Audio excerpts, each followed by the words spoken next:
Videographer! Oh. O, ito na mga kabatang helmet. Yung pinakahihintay nyo. Ito na nga yung second Senate hearing.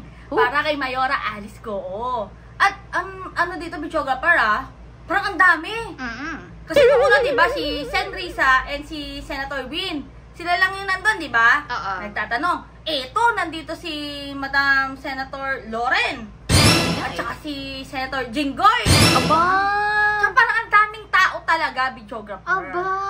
Pero bago yan, syempre, today is a very, very happy day sa lahat ng mga bagong pasok sa channel to. Please don't forget to click the subscribe button, tiny bell para lagi kayo updated sa lahat ng mga inay para sinasawsawan namin ni videographer. Eto na nga, magbabalita muna ako, videographer. Sa mga kabatang helmet natin, gaya nga nasabi ko kanina sa una nating video na wala pa tayo na-receive na revenue from Google AdSense. Eto mga kabatang helmet, may na-receive na po tayo na email. Pero wala pa rin yung revenue. Kaya ayan, may galap shoutout kay Sir Lab si Mais. Once na natanggap ko na yan, tatawagan ko na kagad ang kapitan ng Barangay Baras, Tacorong, Sultan Kudarat.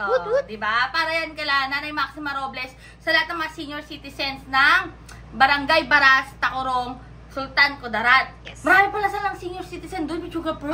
Marami. Parang 100 plus talaga. Alam naman nila siguro yung mga sarili nila, no? Bakit naman? Ay, hindi ko po alam. Siyempre naman, alam ng mga senior citizen doon yung mga sarili nila. Siyempre, kailangan natin silang tanungin. Di Taga-saan po ba kayo? Di kagaya nung isa dyan. Hindi talaga alam ang pinagmulan. Pero ito nga mga kabatang helmet. Dahil nga, in-interview siya ni Ma'am Karen Davila. Galing Hindi ko talaga lubos maisip. Ito, panoorin niyo muna.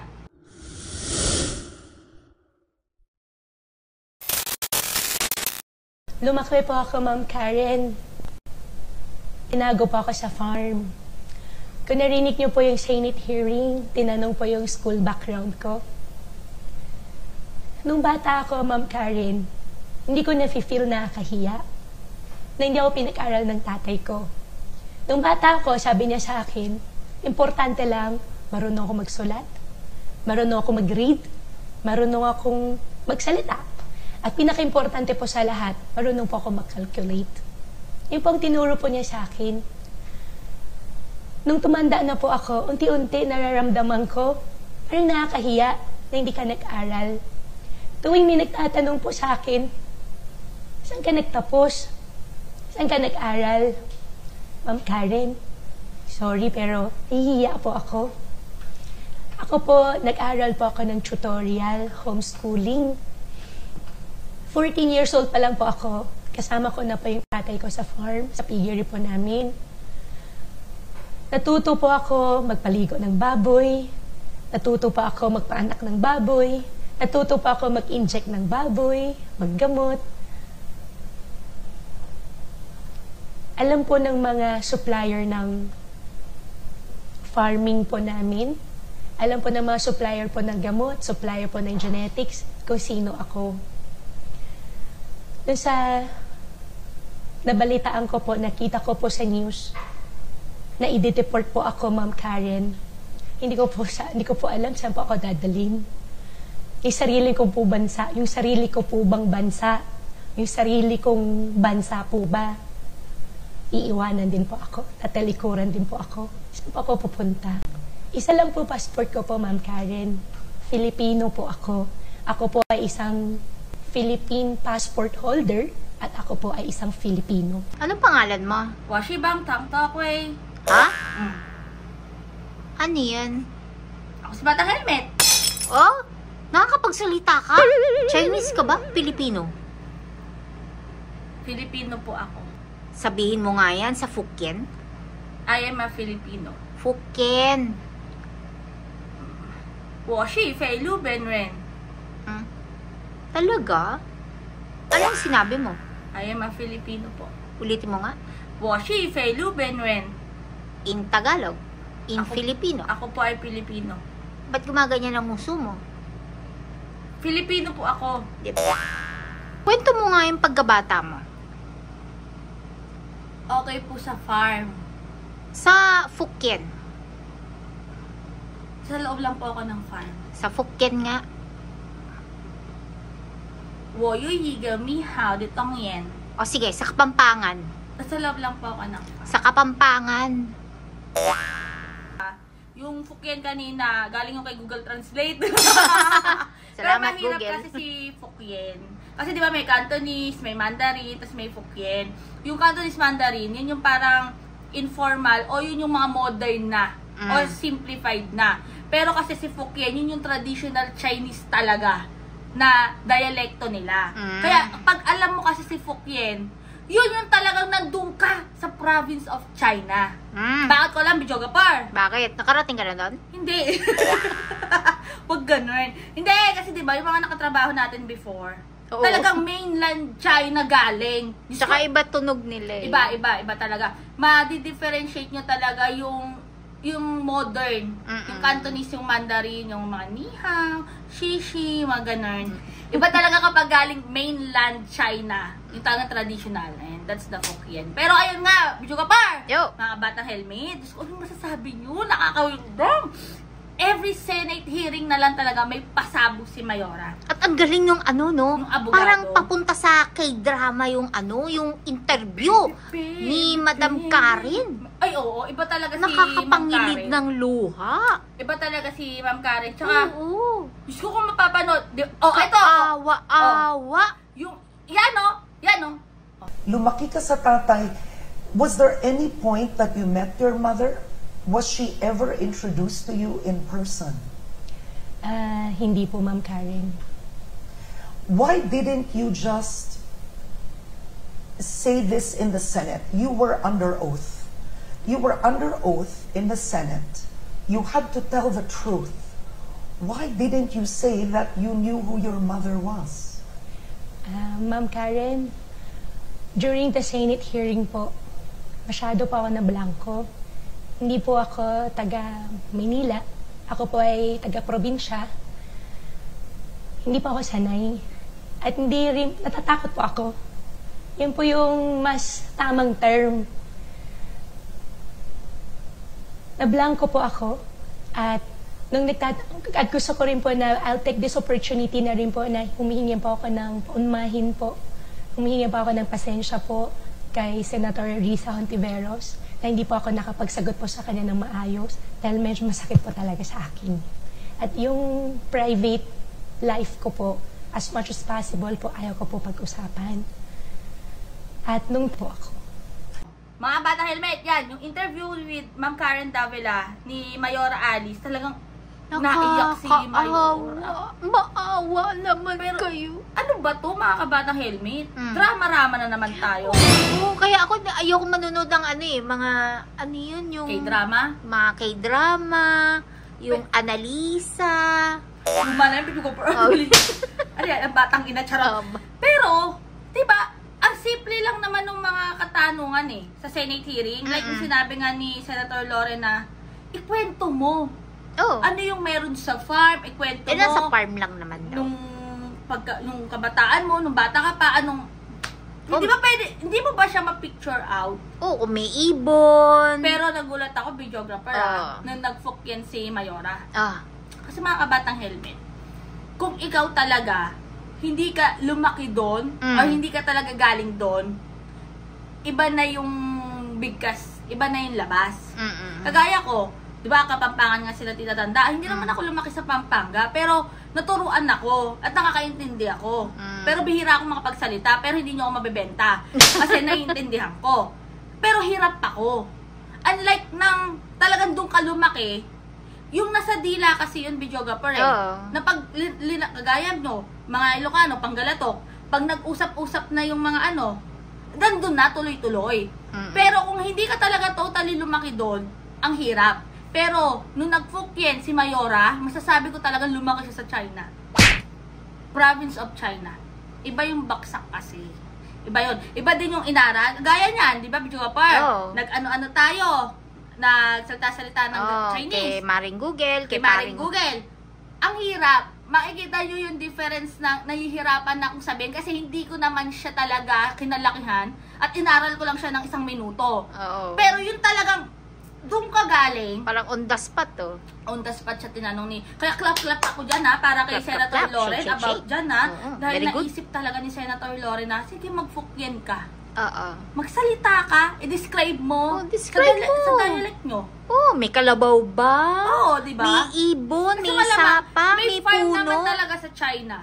Now, tell us more in Hokkien, your childhood situation. I don't want to be intrusive, and there's no reason to explain about all of us have imperfect lives, but tell us about your childhood so we get to know you better, and your Chinese playmates, if any, Filipino associates or playmates is if any. Huwag tayo magpilosopo po dito. I mean, obviously, I'm not asking you, how was it when you were born? Hindi po.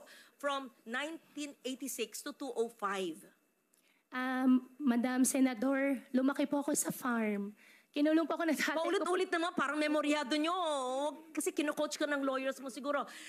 Just, magkwento, parang kaibigan. Parang nagpunta senador sa'yo, oh, Mayor, kamusta na kayo? Kamusta ang buhay nyo dito? Napana kayo sa farm? How was your life when you were born? Ganun. Sino yung neighbors nyo, playmates nyo, paano yung pamilya, binibisita ka ng ama mo, ganun. Kwento lang. Madam Senador, As a Filipino, as you claim. Opo, gustong-gusto ko po magkwento. Ang playmates ko po doon sa farm ay yung mga dati po namin empleyado rin po. Kamenggo po yung mga tao pero may mga luma, mga matatagal po namin empleyado. Pagbalik ko po ngayon araw, hahanapin ko po sila at sa susunod po na Senate hearing, isasama ko na lang din po sila. Aaralin pa ng mga abogado. Teka po, wait. The first 9 years of your life, what is the first image that comes? Tell us about your farm life. Must be a charming, idyllic life, right? Opo, nasalo po ako ng farm. Di po ako pinag-aral po ng tatay ko po. Ang nagtuturo po sa akin si Teacher Rubilin po na na-mention ko po nung nakaraan na Senate hearing. And how I wish po really, Madam Senador, na I have a perfect life po. However we're po, not talking about pinalaki po ako sa farm. imperfections or perfection. Kwento lang nga eh. Opo. 9-10 years po. Siyempre man, Mayor, may maalala, 38 ka lang eh. Opo, sa farm nga po ako lumaki po, Madam Senador. As I said, we're giving you the opportunity to prove to us that you are Filipino. Opo. We ask you the questions which I would ask normal people. I would ask you, Risa, tell me about your childhood, right? Sorry, in our childhood, I talk about my child. Yun lang. Nothing to be defensive about. You don't have to say the same thing. Basta sa farm po, tell us about your child. Ako sa farm. Basta tell us about your child. Sa farm. Ano ba? Huwag tayo robot. Tell us about your childhood. So we're convinced that you have a childhood in the Philippines. And if we ask you to speak about a foreign language, to speak in a foreign language that you are, nabihasa ka, ay hindi, mas magaling po ako sa Pilipino. Ba't may kakaya kung magaling sa Hokkien? Kung magaling ka mag-Mandarin? Wala, maganda nga, marami ka na lengguwahe. I will leave it at that and I will ask more questions in the next hearing because ano ba ang ating pinupunto dito? Na dapat ang ating mga ahensya ng gobyerno ay hindi nagpapahintulot ng mga sindikatong kriminal na nagbibigay ng mga peking birth certificate at ibang dokumento na nabibigyan tuloy minsan ng mga Philippine passports o nakakabigay ng ID ng Philippine government agencies na de-deprive tuloy ang ibang Pilipino sa mga benepisyo. At hindi lang yan, maari pa, without judging you or prejudging you, na mahalal sa mga posisyon na maaring maging national security issue. I'm not judging, I'm basing it on what I've heard and read, and I'm giving you the chance to prove that you are Filipino. Yes, so I will leave it at that. Thank you very much, Madam Chair, for the time and the patience, and I would like for her to submit the photos that you requested, the name of the teacher, and perhaps the teacher who helped her homeschooling, names of employees. Sa farm? Which farm, in what barangay, in what LGU? Barangay Virgen de los Remedios, Pambantarlac din po. Different po from the one po sa QJJ, yung katabi lang po niya. Nabenta po siya year 2000, hindi ko po maalala yung date kung kailan po siya nabenta. Tapos nakabili po ulit ng property po sa tabi at doon po nagtayo ulit. Lumaki po ako sa Farm Your Honor. Tinago po ako ng tatay ko po. Lumaki po ako na, ako lang po. Pinupuntahan po ako ng tatay ko po araw-araw. Lumaki kayo mag-isa? Kasama po ang katulong, Kasama ko po yung mga kasamahan ko po sa farm. And Sino po yung makasamahan nyo sa farm?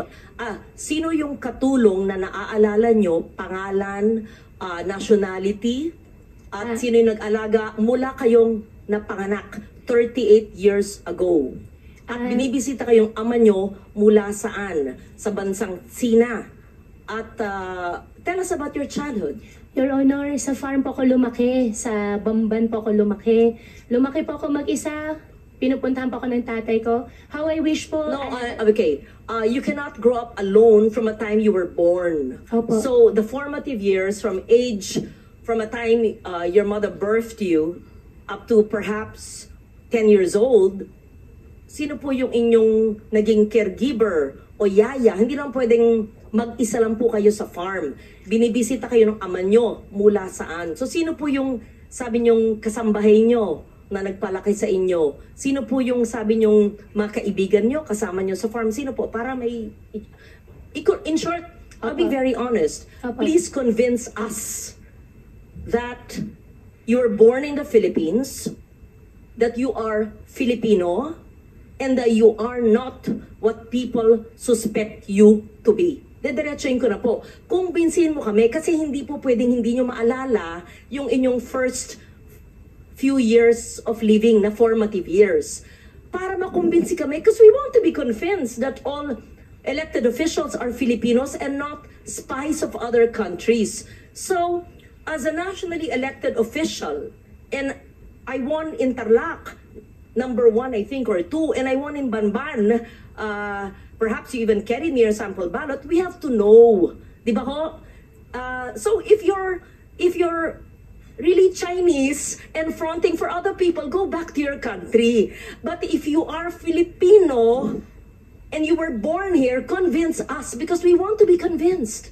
So I'm trying to help you by trying to make you recall about your childhood. Hindi pwedeng, kasi parang scripted.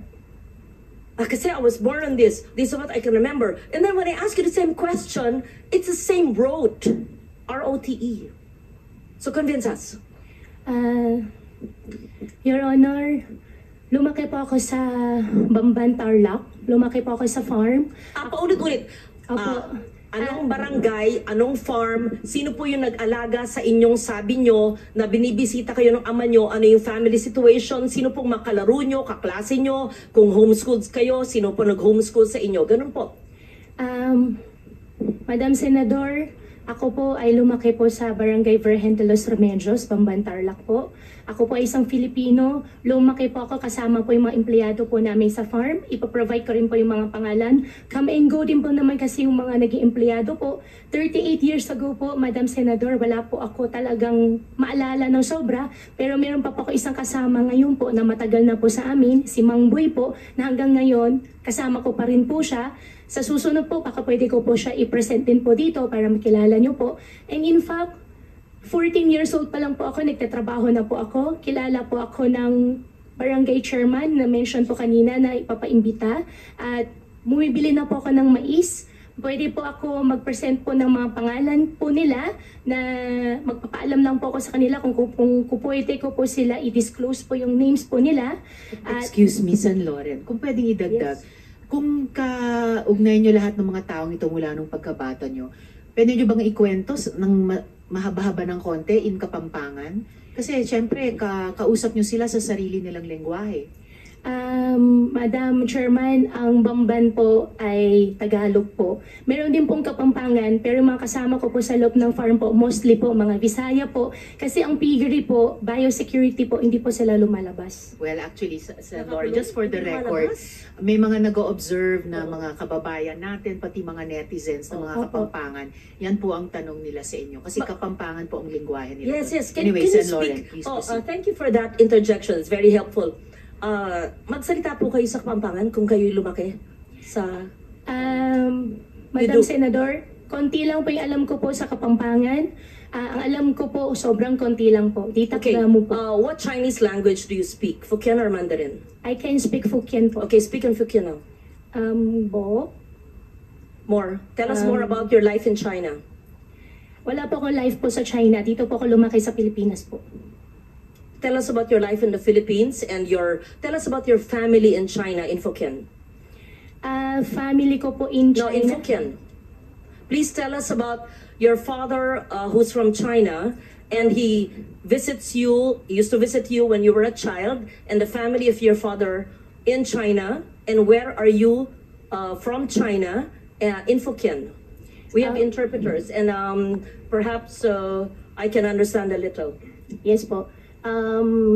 Guai lao pe tui tai lok lai. Continue. Qua si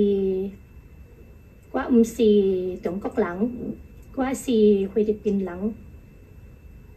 Tell us about your relatives. Pakikwento po ang mga kamag-anak ng iyong ama. San sa bansang Sina ang inyong ama? At ano ang ginagawa niyo? Sinabi niyo embroidery, etc. Negosyo at mga kamag-anak niyo doon. Tell Sen us. Lauren, before she answers, Yes. maybe we can ask Ms. Batay, our Chinese interpreter, just to Yes, interpret to yes. us what the mayor said. Thank you. Ms. Batay. Okay, so in English, the interpretation would be, my father is from China. I am not a Chinese. I am a Filipino. I mean, you're obviously half Chinese because if your father is full Chinese and your mother you claim is Filipino, right? Your Honor, ako po ay isang Filipino at ang tatay ko po ay Chinese. Ako po ay, kung hindi man po ako full-blooded po na 100% po na Filipino, dahil po sa tatay ko, ako po ay isang Filipino po. Okay. What do you recall in 1986 when you were born? Your Honor. And why is it that you obtained your birth certificate? To be fair, sometimes people only have their birth certificates much later. But tell us the process of obtaining your birth certificate in what year? What year did you get your birth certificate? Your Honor, 2005 po. Yes. Sen Lauren, if I may just quickly add to your Please, earlier please, question. proceed, Madam Chair. Mayor, may childhood photos ba kayo sa Bamban? Yes. Meron po, nung bata po ako, Madam Chairman, hindi po talaga uso cellphone. Pero sa nangyari po, meron po camera mga po. circulation po ng mga pictures ko po ng teenage life ko po sa conception. I can provide po.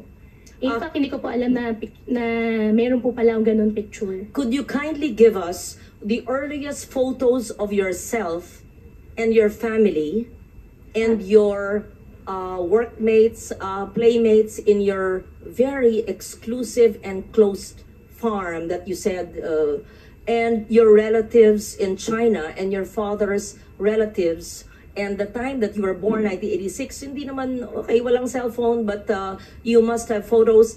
And Yes po. proof of your homeschooling. Siyempre, pag homeschooled, meron pa rin yan mga report card, hard copy pa nun, hindi pa soft copy eh. Yes po, Your Honor. Hahanapin ko po yung mga picture po. Pati po yung mga tao po, pati po yung mga empleyado po nakasama ko po. What was the situation, Mayor Go, noong 1986 when you were born? Where was your mother? Where were your parents? And sa mga binibisita kayo ng iyong ama at ang kasama niyong lumaki ay sino? Fill in the blanks, please. Your Honor, 1986 po, nung pinanganak po ako, wala po akong any knowledge po. Dahil baby pa po ako noon. Lumaki po ako, may nakikita po ako mga kasama po naging kasama po, naging partner po ng tatay ko po. At lumaki po ako sa farm. Isa na rin po yung na-mention ko po nung nakaraan po na Senate hearing, si Teacher Rubilin po, nakasama ko rin po siya.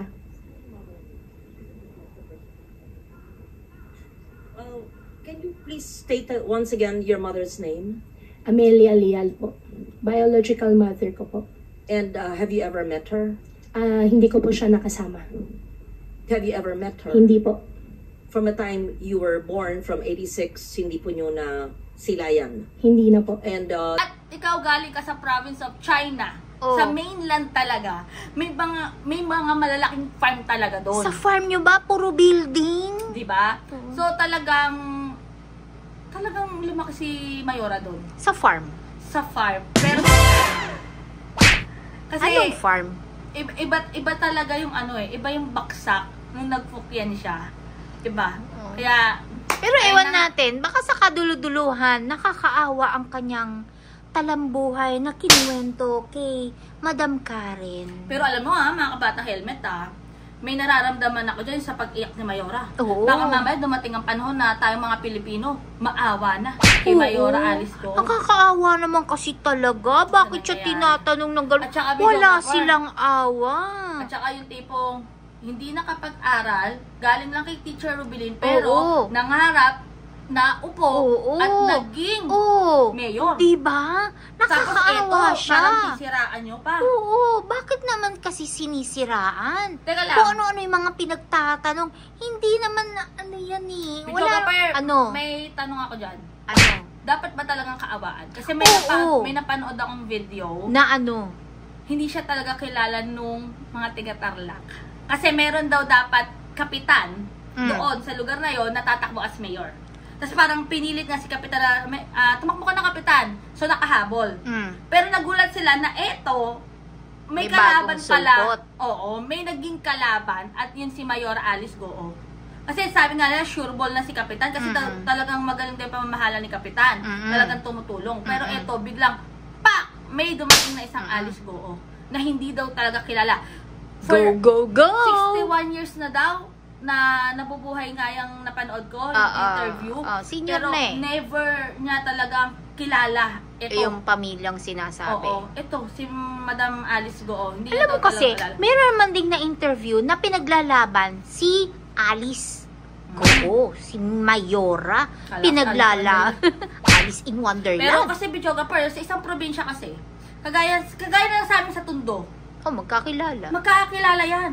Mula nung indiri ka, hanggang napagtanda mo, kilala ang hilatsa mo. Oo. Kaya, hindi pwedeng hindi ka makikilala. Alam nila ang dayo at alam nila kung sino talaga yung mga nakatira doon. Kung bigla na lang nilaglag doon, edi wow. O, diba? O, ayan mga bata helmet, kayo na bahala mag-isip dyan. Sabi nga nung napanood ko na in-interview na tiga Tarlac, bakit daw pinili na mga kababayan niya ang isang Chinese? Bakit hindi nila pinili yung isang kababayan nila na mas kilala nila? Kung sa tingin naman kasi, yun ang makakatulong. Tsaka nakakaawa naman pala yung kwento ni Mayora. Nakakaawa yung kwento niya. Ay, teka, Siya isang Filipino. nagtataka lang talaga Ano? ako, Bicho. Bakit? Bakit sa interview ni Mayora kay Ma'am Karen, ba't may paglabas ng dila? Sabihin mo nga, Filipino. Filipino. Oh, ayan Pilipino ako. Filipino. Sige, ilabas mo. Filipino. Filipino. Hindi ganyan. Paano ba? Filipino yan, no? Kaya Ganyan. nung mga kinakausap ko araw-araw, Bicho, sa work, pag sila magsasabi siguro ng Filipino, it's Filipino. Filipino. Oh, kapag Filipino. naman British accent, ano kaya, Bicho Filipino. Basta kung ano man siya. Filipino. May ganun. Filipino mo. Filipino. Filipino. Sa li, ilabas mo yung dila. Filipino. Ang hirap. Poga mo. Bakit Tama si na nga yan. Mayora kayang-kaya niya? Siya yun. Filipino. Alam mo kasi, nakakaawa naman si Mayora. Kailangan lang ipagbigyan niya. Nahihirapan Alam mo, naman siya tapusin kasi paglabas-labas yung dila niya. Kabata helmet. Mag-aabang na lang ulit tayo ng susunod Senate hearing. Kailan ba yan? Pero syempre, stay happy, stay healthy, and stay safe tayo as always. Sabi nga sa buhay yung nag-helmet din ang bukit. Keep getting better every day. God bless everyone.